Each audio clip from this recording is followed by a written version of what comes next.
In preparing for this evening's event, I realised that I had the honour of delivering the first IHT Learning Society lecture 11 years ago, which was, intriguingly, also sponsored by Mott MacDonald. The topic then was briefcase travelling, time, use and value. So it's therefore a great privilege to be here this evening, now as a trustee of CIHT and as a the Mott MacDonald Professor of Future Mobility at UWE Bristol, to be delivering the 2019 Learning Society lecture. And the topic this evening, as you know, is a new approach to planning for the future of mobility.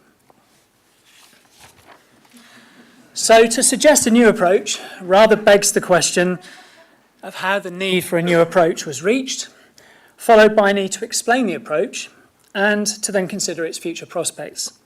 Therefore, I'd like to structure my address by looking at the past, followed by the present, and concluding with plausible futures. But by the latter, I don't mean plausible futures for mobility, but plausible futures for how we approach planning for the future of mobility. Needless to say, in choosing this topic, it's also formed part of my past and present professional life, as well as pointing to what could occupy me in the future. It's appropriate, I believe, to look back about 20 years since this marks a period of significance for the transport sector. And in so doing, I decided I might first chart the milestones in futures thinking in my own career spanning that period. 20 years ago, younger versions of Greg Marsden, Kiran Chatterjee and myself, along with colleagues including Nicola Kane, now of Transport for Greater Manchester, of course, embarked on the Transport Visions Network, a young professionals network looking at the future of transport. We began appropriately by not considering transport, but recognising that travel was a derived demand, and hence looked at society and lifestyles. We also recognised that the future was uncertain, and so undertook a scenario planning exercise, identifying 6 plausible futures. We followed this by setting out our vision for the future of transport in terms of 10 transportation requirements or principles. So you see, a vision-led approach to strategic planning for an uncertain world was in our blood. I won't dwell too much more on the detail of this personal timeline, except to mention 2 points. Firstly, in founding the Centre for Transport and Society at UWE Bristol, a cornerstone of this was to recognise that transport doesn't merely serve society, it shapes society, as in turn society shapes transport. Secondly, working with colleagues from the Netherlands, Frank Hales and René Kemp, I was introduced to transition theory, a framework for examining how systems can go through periods of stability in a given regime, to then be followed by disruption to the regime and a period of transition towards a new regime. We co-edited a book together in 2012 called Automobility in Transition. So where were we about 20 years ago in the transport sector in terms of planning for the future of mobility? Well, 1997 was a significant year. It marked a political turning point with a landslide election victory in May for the Labour Party.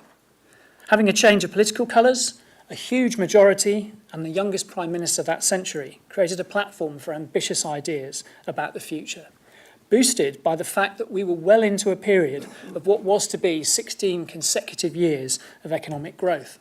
A month after the election, the Department for Environment merged with the Department of Transport to form the new Department of the Environment, Transport and the Regions, DETR.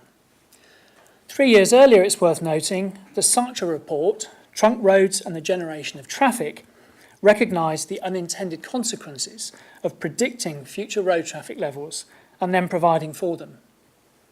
Meanwhile, 1997 also saw the latest National Road Traffic Forecasts report produced by the government.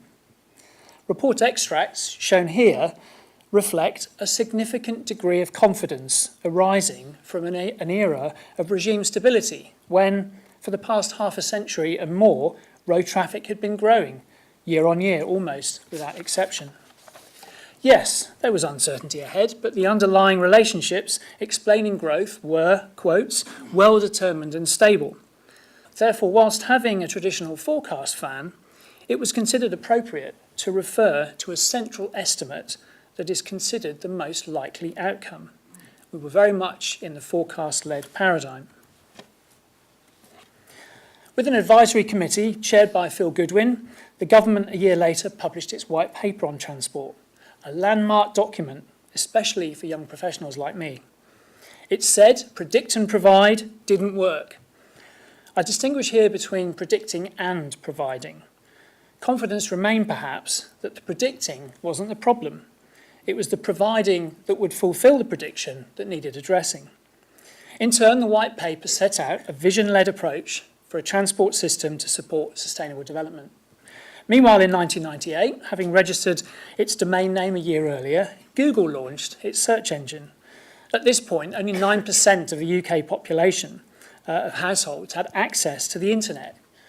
I say access rather generously. It took the form of a landline dial-up modem, 56K.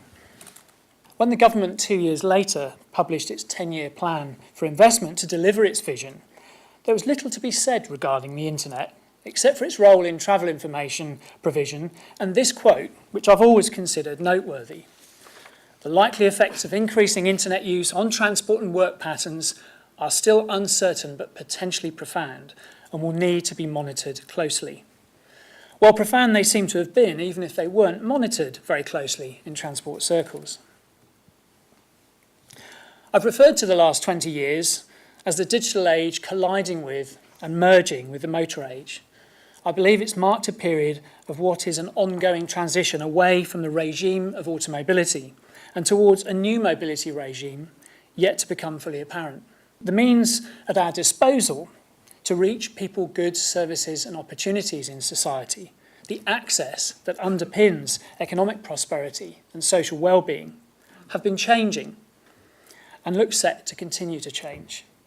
The days of the 56K modem are of course long gone, and instead of 56 kilobits per second download speeds, which I understand means it would take 36 hours to download a movie, 5G could offer 2,400 megabits per second, taking only a second for the same movie. Imagine if the throughput of people and vehicles in our transport system over the last 20 years had changed by even a fraction of this. Coming from 1998 to present day, the majority of households, of course, have internet access, and most adults are now using internet on the move through a range of mobile devices. Most of us shop and bank online, and soon most of us will watch video on demand. So what, according to the National Travel Survey, has been happening to trip making over the last 20 years? Well, quite a lot, it seems. At the average, we make significantly fewer commuting, business and shopping trips. Visiting friends at home seems to have become rather old hat. Meanwhile, education escort trips are up, as are leisure trips, significantly. Overall, trip making is down by 11%, although much of this is due to a reduction in short trips under 1 mile. Meanwhile, over this period, the UK population grew by 13%. There are more people making fewer trips. To underscore why I believe we're in a period of regime transition, which helps explain the sense of deep uncertainty many of us have about the future of mobility, I want to briefly look at this longer time series from the US. It shows what I refer to as the two laws of transportation during the automobility regime that were alive and well. Road traffic keeps on growing, and traffic growth is closely coupled with economic growth. This seemed to hold true for decade after decade until the turn of the millennium. Then the two laws broke down, at least temporarily. There was a 10-year period of little or no traffic growth, and yet, notwithstanding the global financial crisis, economic output increased, decoupling from traffic growth. Access to cars followed a gradual S-curve over the last century. But look in contrast how steep the S-curve is for access to the internet. For some 20 to 25 years, I believe we've been in and continue to be in a transitional period with a big question mark over the future of mobility. This graph from the UK, DFT, tells a similar story.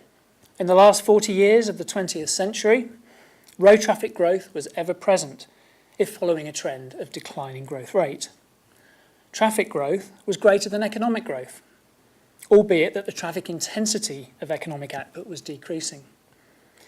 In the first years of this century, by contrast, GDP growth has been higher than traffic growth, and traffic growth slowed and even reversed temporarily. So, as we move from the past to the present, what lessons and insights can be summarised? First, there was a confidence in predicting, even if predicting and providing was being questioned. It seems without question that the digital age has arrived in force. It's collided and merged with the motor age. As a result, and it does remain a hypothesis of course, we may have entered a period of transition in a journey towards a new mobility regime for society. This transitional phase is giving rise to deep uncertainty about the future. We've also come to realise more and more that transport does not merely serve society. Society and transport shape one another. And this matters greatly, not only affecting how we try and anticipate the future, but of course how we might look to shape the future. Another lesson, going back to the Transport Visions Network, is that scenario planning, something that appears now to be receiving more attention in times of change, is not new. However, what can be said is that it was typically something done outside of the mainstream, and also something disconnected from policy making. This, as we'll see, may now be changing. And finally, there was always a vision. What politician wouldn't wish to exert influence over a future state they believed was right to work towards? So with all this behind us, where have we got to in coming to terms with the state of affairs that we're now facing? If we can't do what we've always done, what can be said about the prospect for a new approach to planning for the future of mobility? In the last 5 years, I've had the privilege of being involved in a number of initiatives that are at the heart of this. Time this evening only allows for a brief insight into each of them, but they give rise to some important outcomes. The first was a strategic project with the New Zealand Ministry of Transport in 2014 that sought to address future uncertainty in demand for car travel in light of a 10-year period of no traffic growth, and yet with a $10 billion forward investment programme in transport infrastructure. A centrepiece of the work was a scenario planning exercise that suggested it was plausible for total road traffic to go down a little or indeed a lot alongside the plausibility of further growth. However, crucially, this work in New Zealand moved on to address the so what question in terms of the implications for policy making. It concluded that there was a need to move from the predict and provide model to a decide and provide model. Decide on the future you want and provide an appropriate strategy to help get there, and one which can accommodate the uncertainty that's outside your control. A nice theory perhaps, but what would transport professionals back in the UK make of this?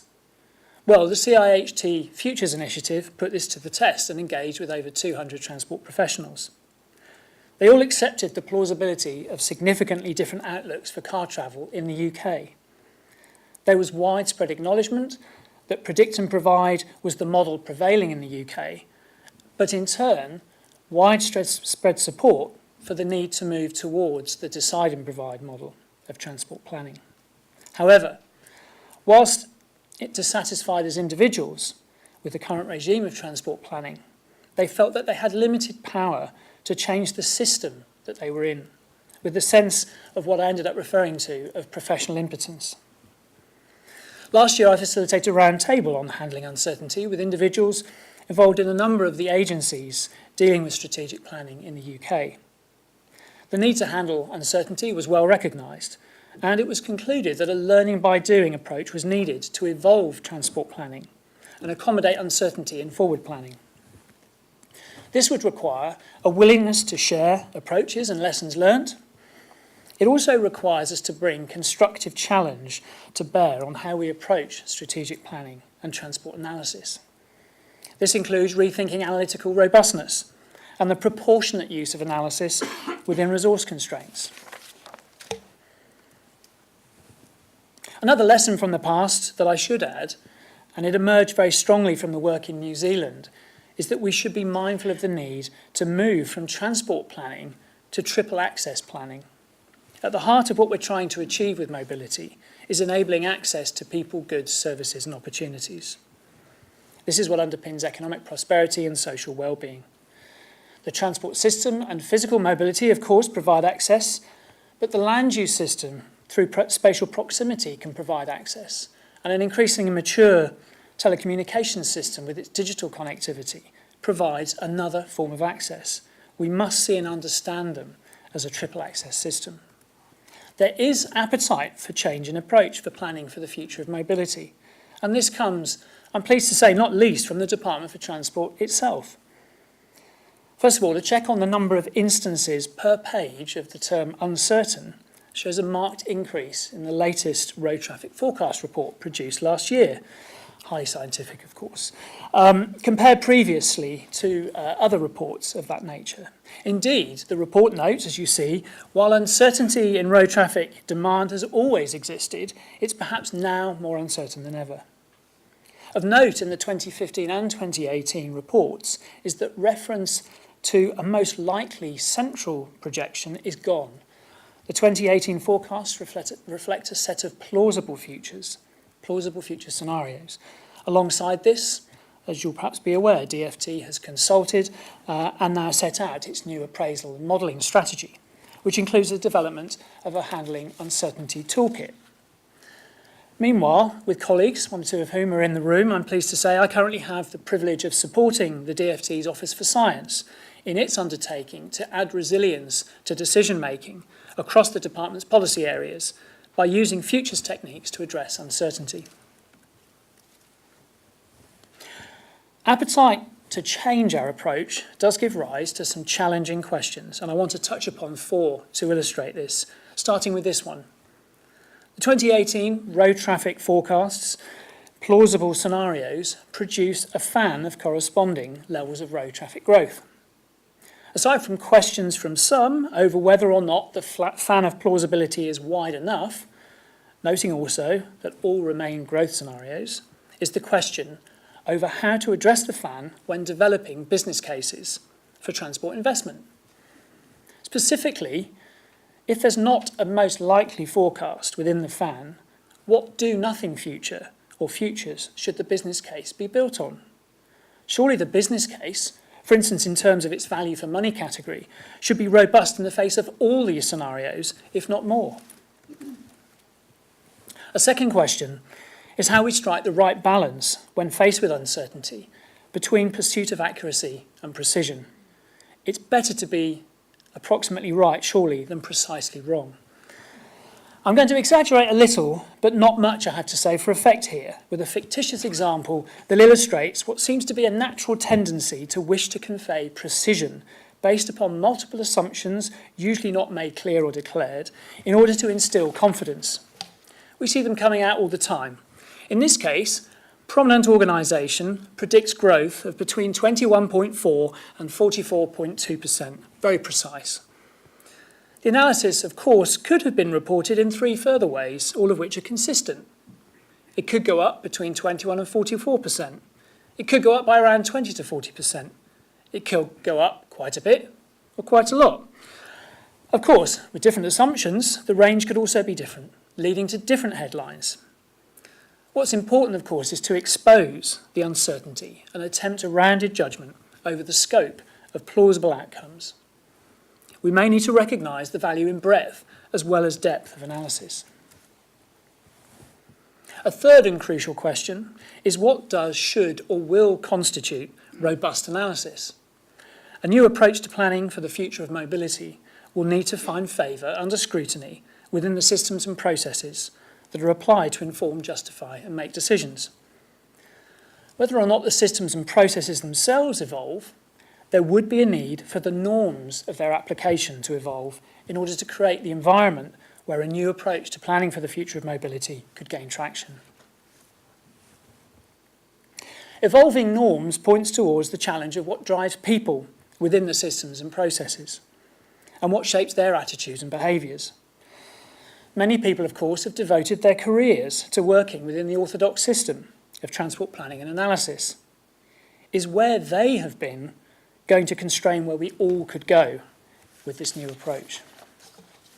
So, to summarise the present context and set the scene for introducing the new approach to planning for the future of mobility, the following can be said. Firstly, this is uncomfortable territory. Indeed, anything new by definition is unfamiliar or less familiar, and thus more challenging and perhaps even threatening. The new approach is to aim to help achieve vision-led strategic planning for an uncertain world. We cannot, in this time of transition, rely too heavily any longer on the rearview mirror in order to determine what lies ahead. We will need to open our minds to a fresh approach and confront inevitably unconscious biases that will otherwise plague the approach. The approach will need to be manageable and deemed to be robust. And we need to be ready to share, learn and evolve in our pursuit of fit-for-purpose transport planning. So in overview, I guess this is the big reveal, here then is the new approach to planning for the future of mobility. And this is an approach which I'm very proud to say has been developed in partnership between UWE Bristol and Mott MacDonald, as well as working with a number of others, several of you in the room. And it's something we wish to share with the sector from today. The approach is a sequence of 6 stages. And to describe them in a nutshell, first of all, getting ready to engage. Then deciding on the preferred future. Then exposing the uncertainty that lies ahead. Then generating and shortlisting options for how to move towards the preferred future. But then crucially, stress testing the policy options against plausible future scenarios to inform the resulting strategy, which should then, importantly, remain under review in tandem with being pursued. As a sequence of stages, it can appear straightforward. The logic of the approach itself is not rocket science. However, the devil, as in any approach, of course, is in the detail. And this is where it's more complicated and requires guidance. Guidance that I'm also pleased to say that we're sharing freely from today with the sector. So I'll elaborate a little more now on each of the stages. The first stage we've called gearing up. It's about exposing those of you who consider following the approach to the rationale behind it. It's about helping those or you to reflect upon how it differs from business as usual and to appreciate how it can offer fit-for-purpose approach to planning for the future. Ultimately, it's about establishing a readiness and willingness to engage. The second stage, called preferred futures, is about, first of all, grounding thinking about the future in lessons from past approaches to strategic planning and in examining ongoing change in order then to explore achievable as well as desirable futures and converge upon a shared vision supported by a process of constructive challenge and engagement. Here, the triple access system I've mentioned should frame the thinking as it should throughout. The third stage concerns what Greg Marsden and I have referred to as opening out uncertainty. It's about exploring the drivers of change and identifying critical uncertainties that give rise to different plausible future scenarios, contexts within which the delivery of the vision might end up taking place, and which could affect, or indeed even be affected by, the steps taken to realise the vision. The fourth stage, which is perhaps more familiar to many of you, is to identify candidate policy options that could help in fulfilling the objectives and outcomes set within the overall vision. Option gathering from wider global experience, as well as option generation specific to the context at hand, is informed by the prior stages and involves sifting the options to arrive, of course, at a shortlist that's manageable to be taken forward to the next stage. The fifth stage addresses what Greg and I have referred to as closing down. Andrew Curry, who I'm working with for the DFT, who's here tonight, refers to this as wind tunnelling. This stage can be especially challenging and uncomfortable as it brings into question analytical robustness and calls for open-minded dialogue and judgment on the parts of the players involved. The aim is to see how each candidate policy option plays out across different without policy or do-nothing plausible future scenarios in terms of good alignment, green, partial alignment, amber, or poor alignment, red, with the direction of travel towards the vision. The assessment helps consider the trade-offs between yield and risk with the opportunity to look for least regret selection of policy options to form part of the strategy for delivering the vision. With the first 5 stages complete, the basis for drawing up the strategy is in place. However, the strategy, of course, really marks the end of the beginning. as attention turns towards strategy delivery. Uncertainty will not be fixed in this context or fully understood. Therefore, the sixth and ongoing stage is about putting in place continued monitoring of change that could inform and influence the strategy and its effectiveness. There should be a readiness to periodically review and, if necessary, revise the strategy and its policies in light of new evidence and signals of change. Before moving into the home straight, it's appropriate, of course, to reflect upon whether the new approach is likely to be compatible with appraisal guidance. Here lies both a frustration and an opportunity.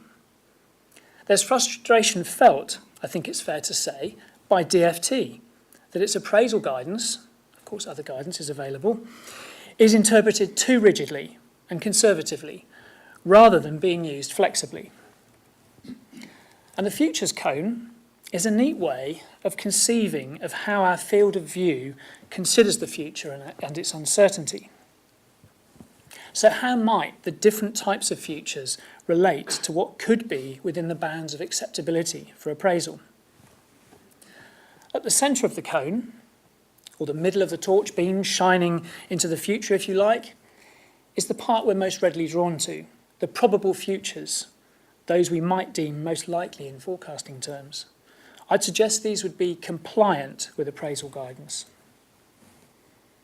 Beyond this, as the field of view widens, are plausible futures, the territory of scenario planning.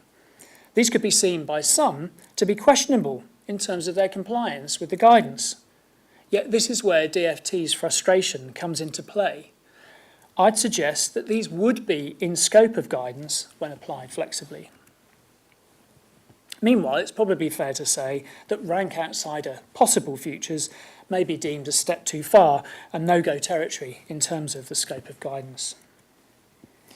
But another feature of the futures cone is the reminder that we are able to look towards preferable futures, the other key part of decide and provide. It suggests here, too, that appraisal offers more than enough scope than we perhaps first give it credit for. I'm very pleased to note that this new approach and its underlying philosophy are not confined to being conceptual, but are already at play in practice in the mode of learning by doing. However, beyond the current state of play, where might we be going in the 20 years ahead? First of all, mindful of the proposition that we may be in a period of regime transition, how might our uncertainty about the future change over time? Our experience of recent times could be the new normal in terms of the uncertainty that we have about the future. On the other hand, it may be that as we progress through the transition and dominant features of the emerging new mobility regime are established, the level of uncertainty diminishes and a sense of stability is restored. Meanwhile, it may be that uncertainty about the future, folks, is set to increase yet further as multiple drivers of change within and beyond the transport sector take us down Alice's rabbit hole. With this in mind, I'd like to end this evening in terms of my presentation by applying scenario planning, not to the future of mobility, but to the future of planning for the future of mobility. I'm suggesting that there are 4 plausible future scenarios based upon 2 critical uncertainties, the axes shown here. The first critical uncertainty, the y-axis, is the level of uncertainty about the future, as I've just illustrated, ranging from shallow to deep. The second critical uncertainty, the x-axis, is our approach to stewardship of the future, here shown to range from weak planning to strong planning. If uncertainty in 2039 about the future beyond there is deep, and perhaps deeper than today, and we're in an environment of weak planning, then we have a scenario I've called shooting in the dark. In this scenario, inertia in our transport planning system has meant that the predict and provide model has endured, even though confidence in the model may now be low, and ignorance, indeed strategic ignorance, is a form of coping mechanism for the application of planning for the future of mobility. If uncertainty about the future is shallow, thus less uncertain than today, and we're in an environment of weak planning, then we have a scenario I've called restored confidence. In this scenario, we've emerged through the transition to the new mobility regime, which has now become clearly apparent. And this in turn has led to more of the same now being predicted and provided for, reinforcing the new regime. If uncertainty is deep and planning is strong, then this gives rise to a scenario I've called head-on. In this scenario, the sense of necessity in responding to deep and deepening uncertainty has driven the normalisation of decide and provide as a model, with its no-regrets ability to move into the fog ahead. If uncertainty is shallow and planning is strong, then this gives rise to a plausible scenario I've called sleeves rolled up. With greater clarity having emerged about the challenges and opportunities ahead, has come an appetite to shape the future we want and thus more strongly govern the new regime. Now, while I appreciate that this scenario planning is of my own making and open to challenge, I will put it to you this evening that the most resilient decision as we stand in 2019 would be to subscribe to helping make the proposed new approach to planning for the future of mobility work. And I look forward to your views on this.